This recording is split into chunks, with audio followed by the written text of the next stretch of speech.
I am pleased to introduce to you our next speaker. Lawrence Solum is professor of law at the University of Virginia. His articles have appeared in philosophy journals, law reviews, and anthologies, including pieces in the Harvard Law Review, the University of Chicago Law Review, the University of Michigan Law Review, and the Yale Law Review. He has spoken at conferences and universities throughout the world. He works on theories of legal interpretation and construction and is a leading proponent of constitutional originalism. His work has been cited by the United States Supreme Court, all of the circuits of the United States Courts of Appeal, and by several state Supreme Courts, and in thousands of academic publications. It is an immense honor for us to hear him speak to us today. Lawrence, the time is now yours. Thank you, Professor Jarvis, and thanks to the University of Utah. Thanks to everyone in the audience. I'm deeply grateful for the opportunity to present today. This is a talk about public meaning originalism, and that is a theory. It's a member of a family of theories. There are other versions of originalism. Public meaning originalism holds that constitutional actors like judges, presidents, Congress ought to be bound by the original public meaning of the constitutional text. The public meaning thesis, the idea that we should go for public meaning, distinguishes this form of originalism from other forms that focus on things like original intentions, original methods, that is legal meaning, not public meaning, and original law originalism, which is about the original positive law and not about the constitutional text, or at least not necessarily about the constitutional text. Public meaning originalism is the dominant form of originalism on the bench and in the academy.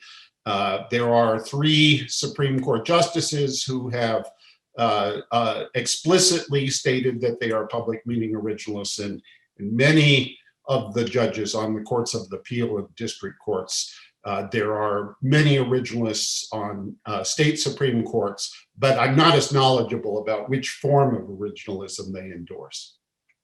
So the talk I'm giving today is part of a larger project.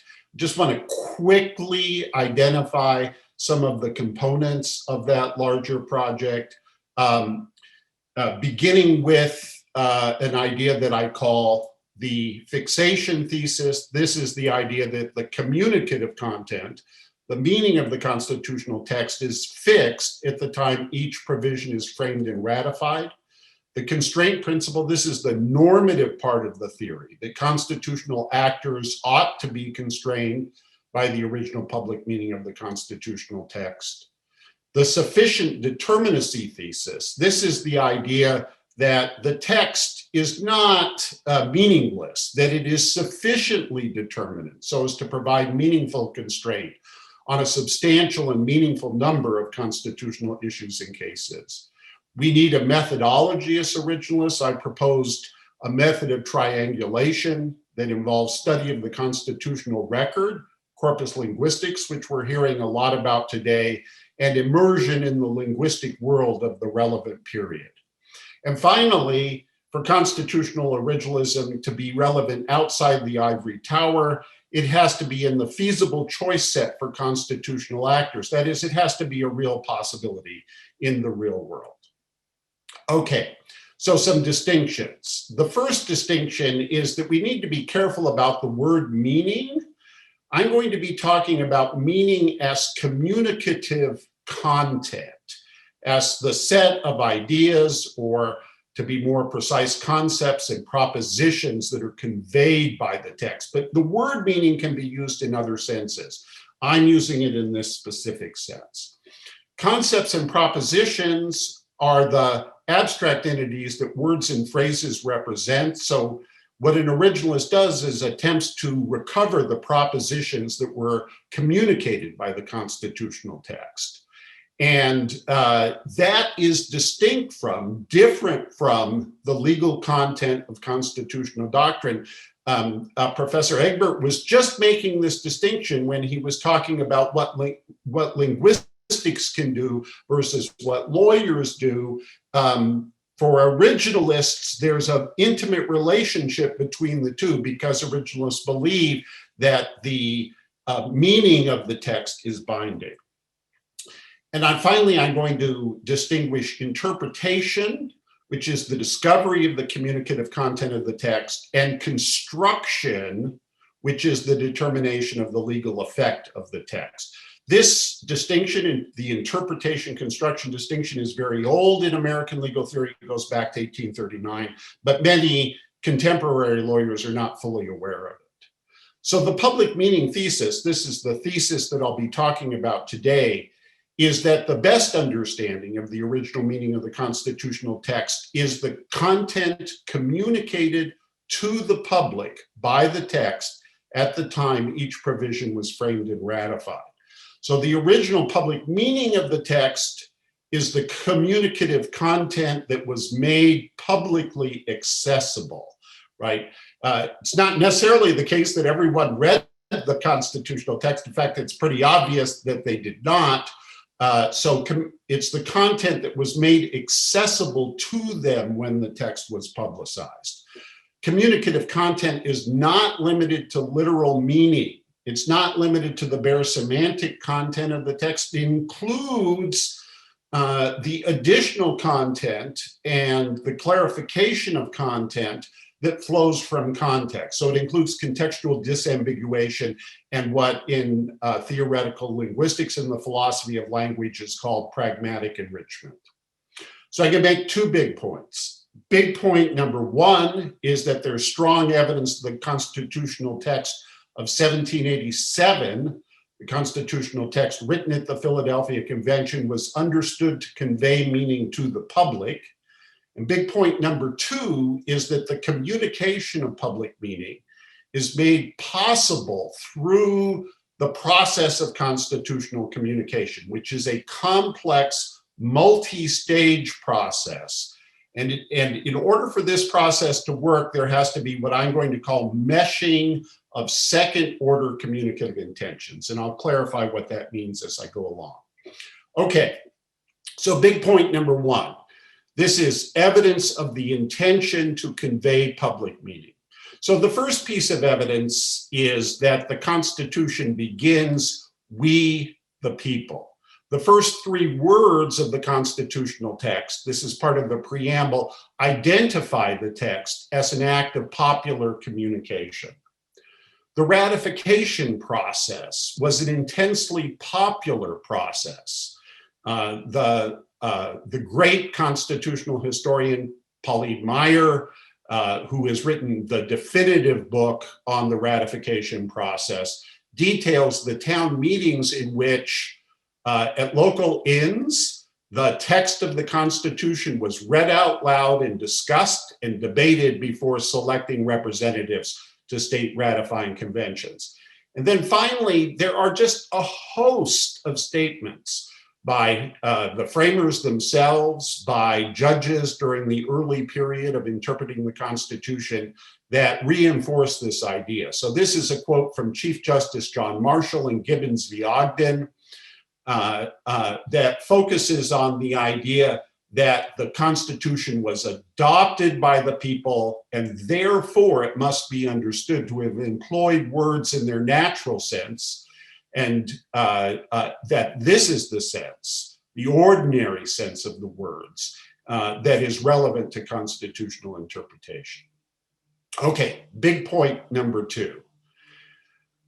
Going to be talking about the meshing of second order communicative intentions. And in order to get there, I'm going to begin with a simpler case, a face-to-face conversation, and then build an account of the complex multi-stage process of constitutional communication, from committees to the floor of the Philadelphia Convention, to the Congress, back to ratifying conventions, and then to the Congress again. We're going to distinguish between first and second order communicative intentions, identify the mechanisms that enable this process of generating public meaning to work. And so let's start with a model that's familiar to anyone who studies the philosophy of language or linguistics. I'm going to give a slightly simplified version of the standard Gricean model of a face-to-face cooperative communication. So Grice identifies the speaker's meaning of an utterance, the speaker's meaning of an oral communication is the meaning that the speaker intends the listener to grasp via the listener's recognition of the speaker's communicative intention. So I've tried to get across some propositions, some idea, some thought, and what I'm hoping is to get my listener to recognize what proposition it is that I have in mind. This involves a second-order communicative intention. The speaker's second-order intention is that the listener grasp the speaker's first-order communicative intention. The first-order communicative intention is the proposition I have in mind. The second-order communicative intention is that the listener should get that. So this relies on a distinction between first and second-order communicative intentions, right? So to get a little technical and precise, a first-order communicative intention might be that I intend to convey proposition P, thought P, by uttering a sentence, sentence S. A second-order communicative intention might be that I intend to convey a proposition that is the public meaning of S. That is the meaning that the public would grasp from S in the context in which the communication occurs.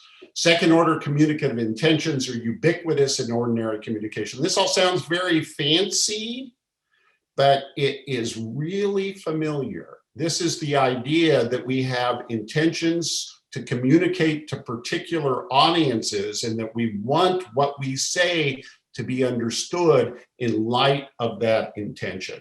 So Constitution is addressed to the public, statutes are sometimes addressed to more specialized audiences such as regulatory agencies. And right now, I am intending to address all of you.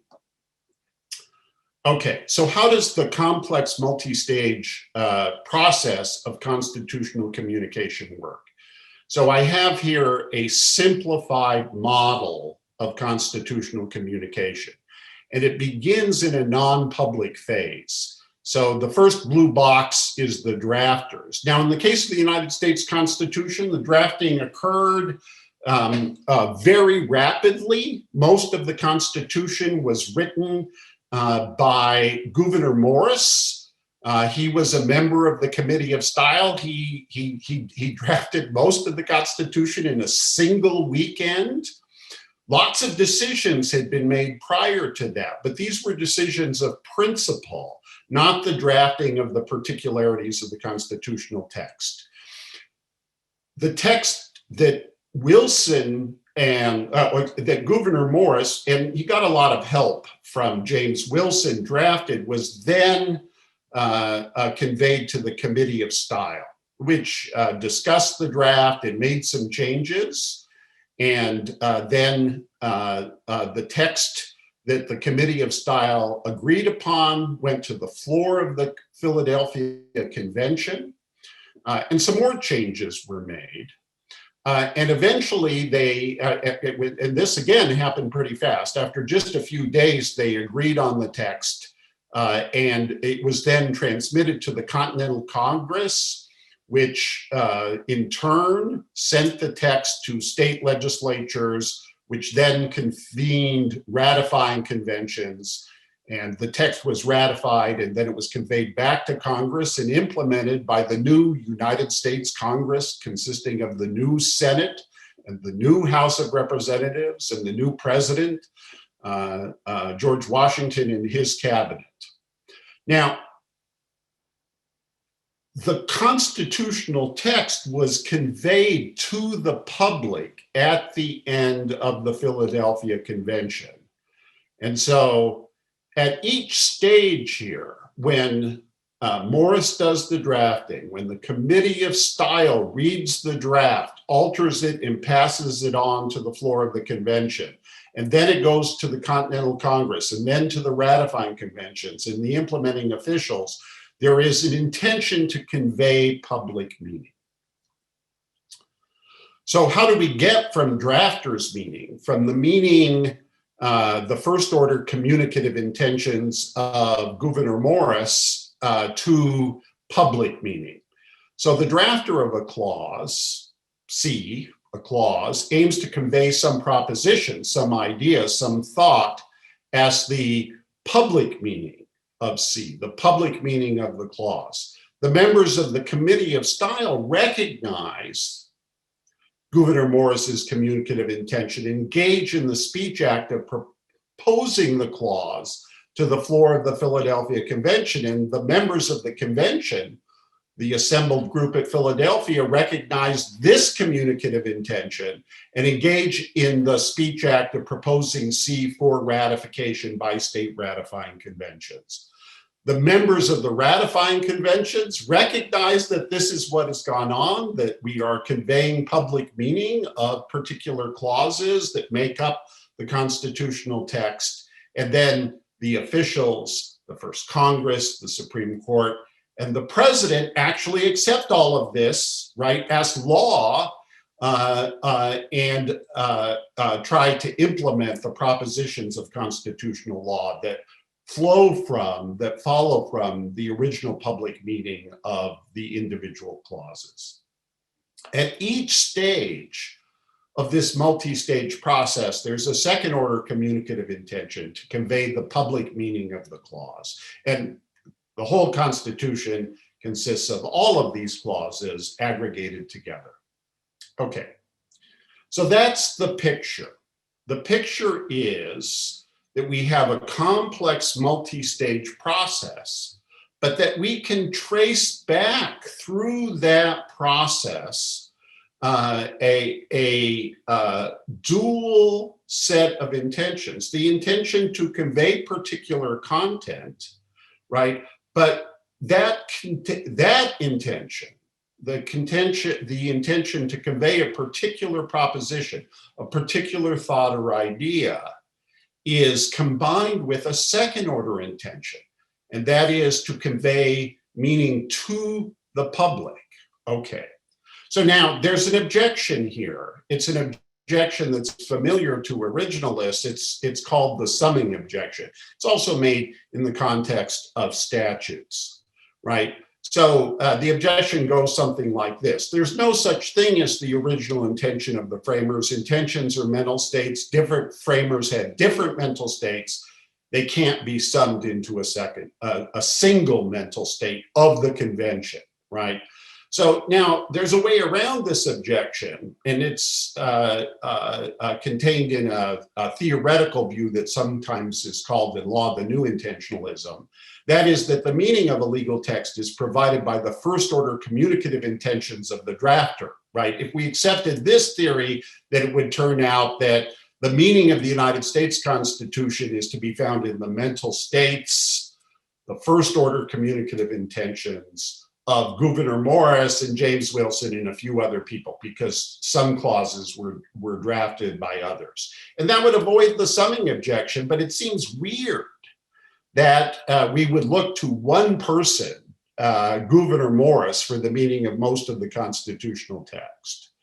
So the move that's crucial here is that Morris and all the other participants in the process have a second order intention to convey public meaning, right? Meaning for the public, a larger and more diverse group than the Philadelphia Convention. But now the summing problem returns, right? Public meaning has to be made possible in some way. And so the idea that I want to get across is that public meaning is made possible by the meshing of second order communicative intentions. And that in turn is possible because of the sharing of a common language and a shared public context of constitutional communication.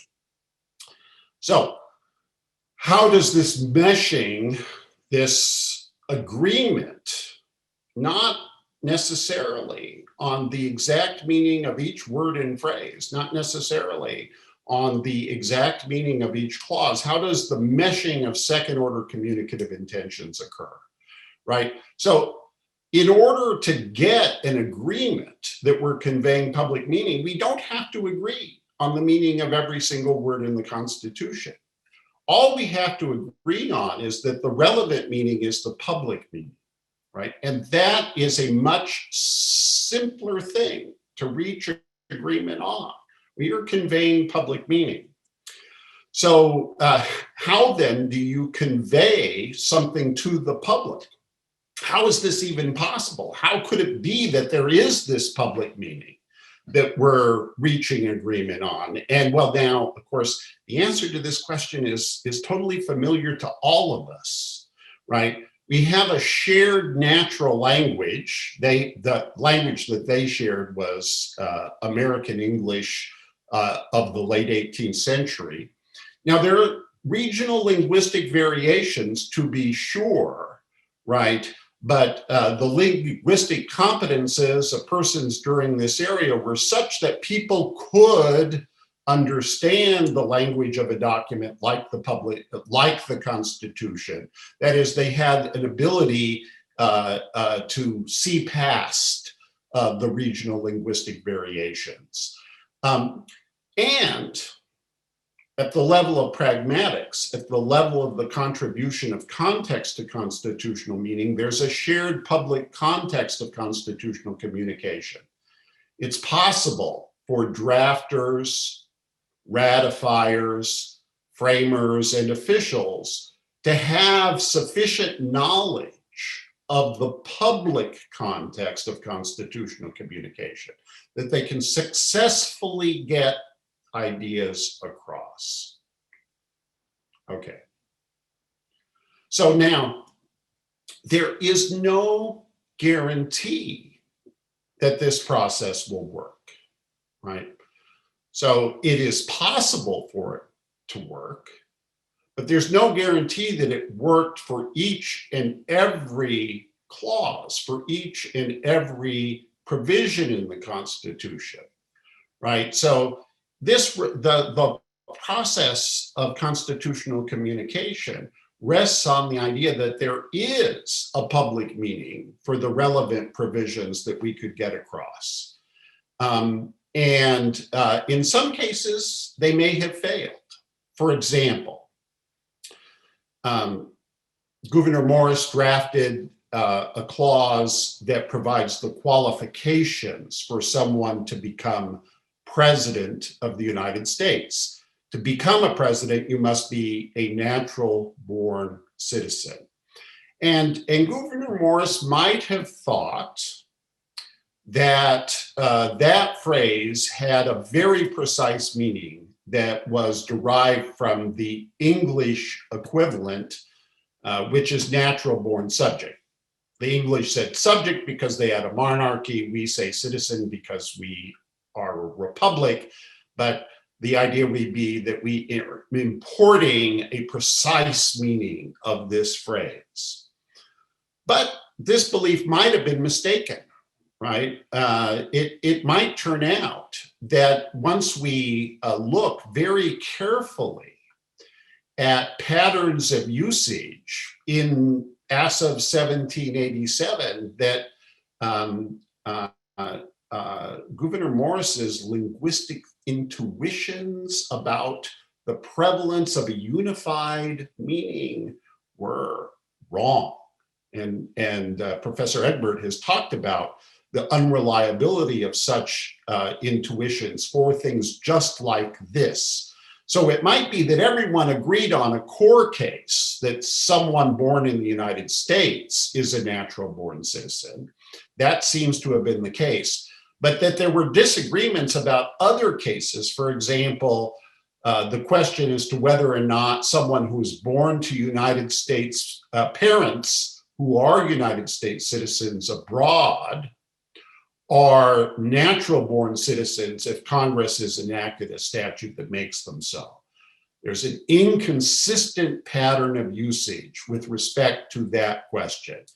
And this would create what I call a construction zone. That is, in order for a court or for Congress or a presidential candidate trying to comply with the Constitution to resolve a case like this, they'll have to go beyond the original public meaning of the constitutional text, because that meaning itself is underdeterminate of certain legal questions.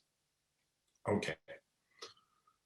want to talk about another problem, and this is the problem of ordinary meanings and technical meanings.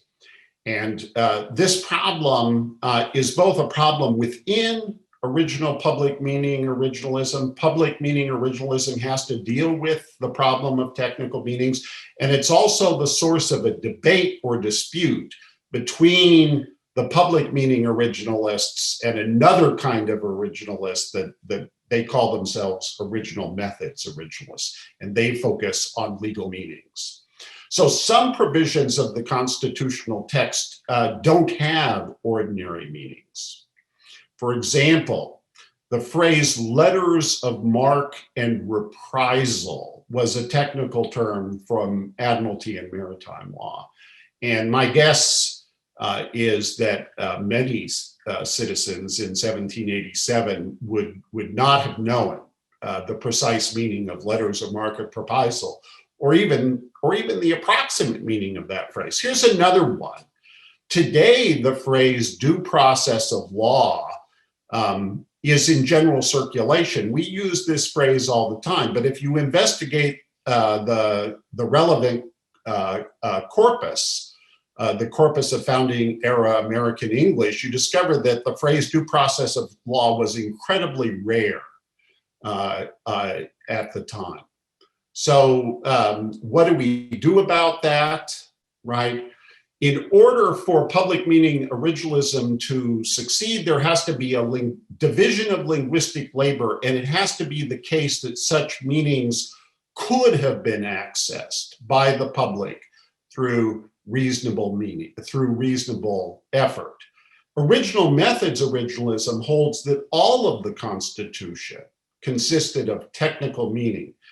They have a theory that the United States Constitution was not written in standard American English, that it was written in a sort of specialized dialect spoken by lawyers, what they call the language of the law.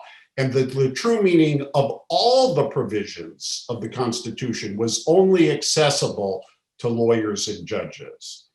So the key difference between these theories is going to occur in cases in which there is an ordinary meaning and a technical meaning for a term, right, that's undetectable to the public. So public meaning originalists say that in such cases, the ordinary meaning governs.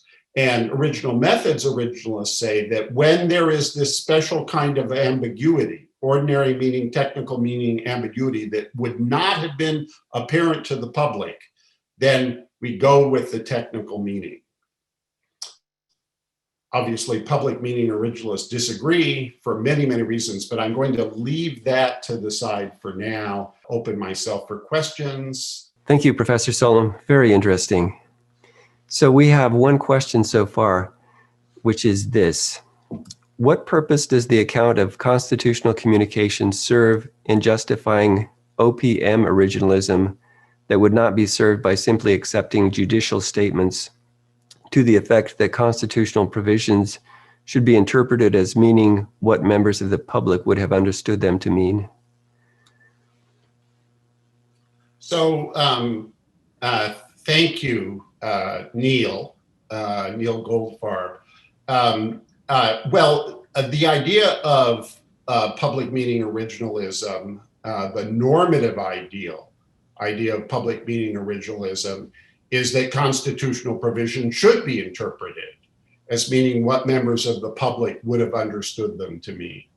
So the theory of constitutional communication that's on offer here is designed to answer an important objection. So this may or may not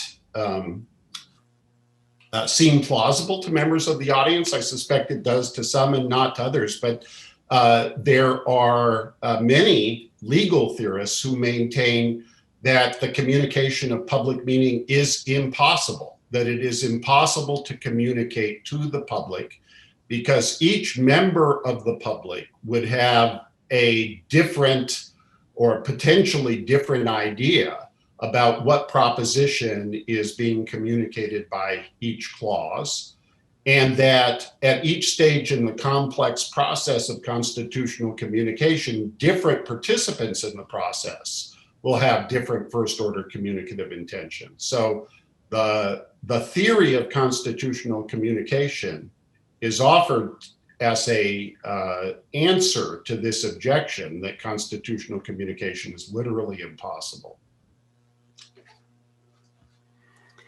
Thank you. Another question, one by Bruce Wyckoff, is how does the Federalist fit into this analysis?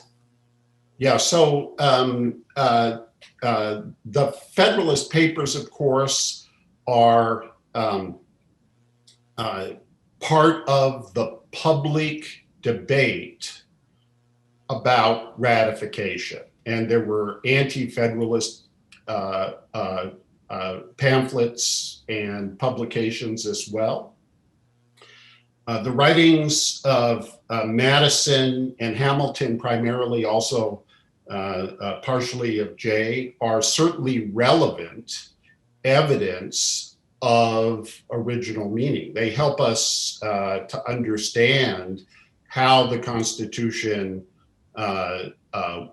was understood by the public, and they also had an influence on public understanding.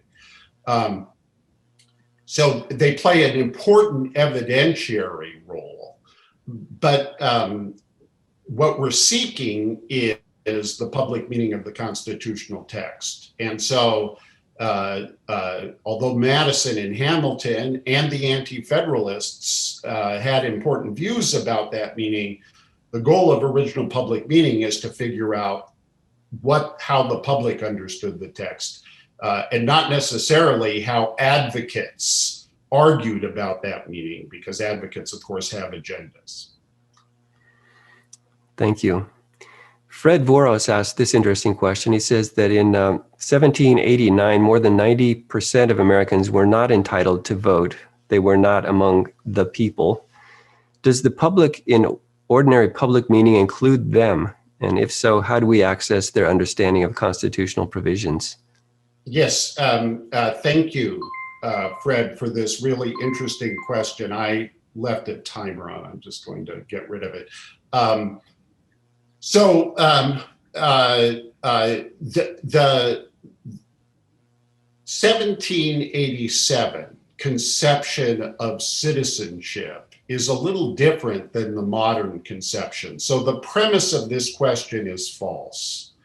In order, the concept of the people and the concept of citizenship in 1787 did not link being a citizen or a member of the polity with the right to vote. Those were two separate things. And so the we the people of the preamble included people who were not entitled to vote. Now, from our perspective, that is not normatively justified. We certainly don't like the fact that non-property owners were not allowed to vote, that women were not allowed to vote, that enslaved persons,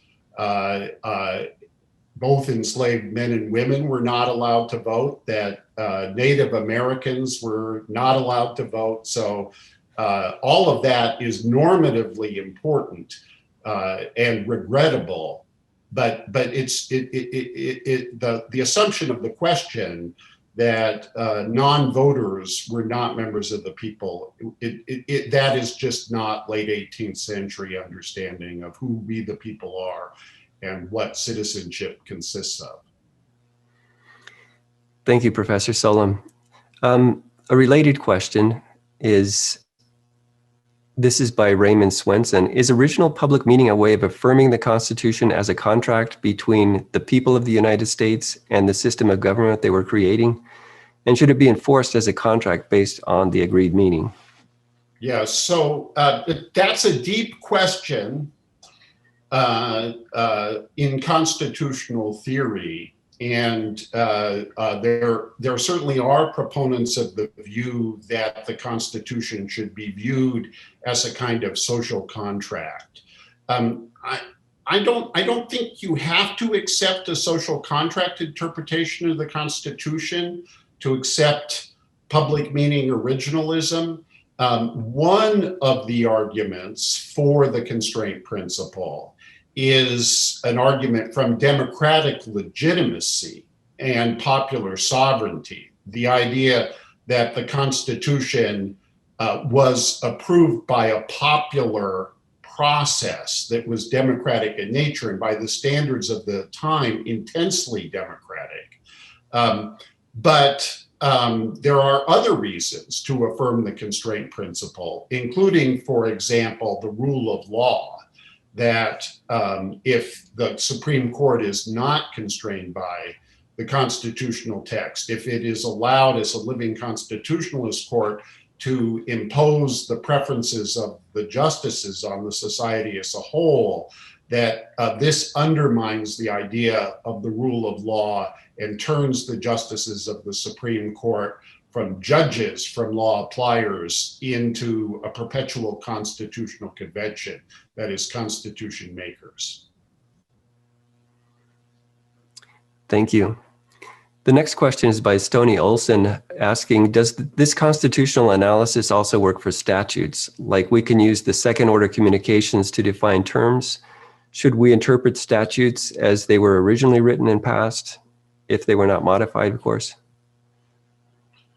Yeah, so and this was the topic I had submitted last year for this conference, statutory originalism.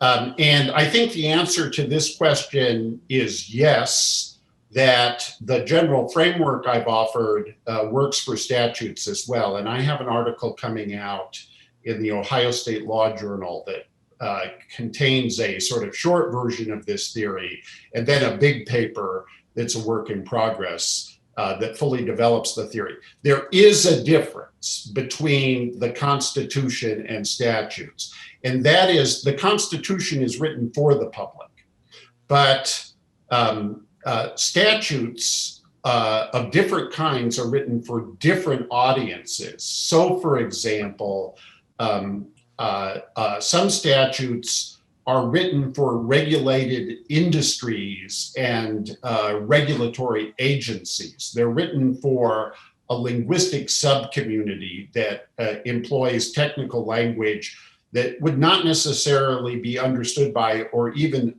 accessible to the public as a whole. Other statutes are written for the public. General criminal statutes might be statutes of that case. So in order to interpret a statute, we need to figure out who the intended audience of the statute is, and not all statutes are written for the public. Thank you. And now a question by Bruce Wyckoff. It's written as follows. As far as state constitutions are concerned, what resources other than the official record of the constitutional conventions would be most relevant to your analysis? Yeah, so state constitutions are very important. And I just want to say that originalism is even more popular amongst state Supreme Courts than it is at the federal level. There are a lot of originalist justices on the Supreme Courts of the 50 states.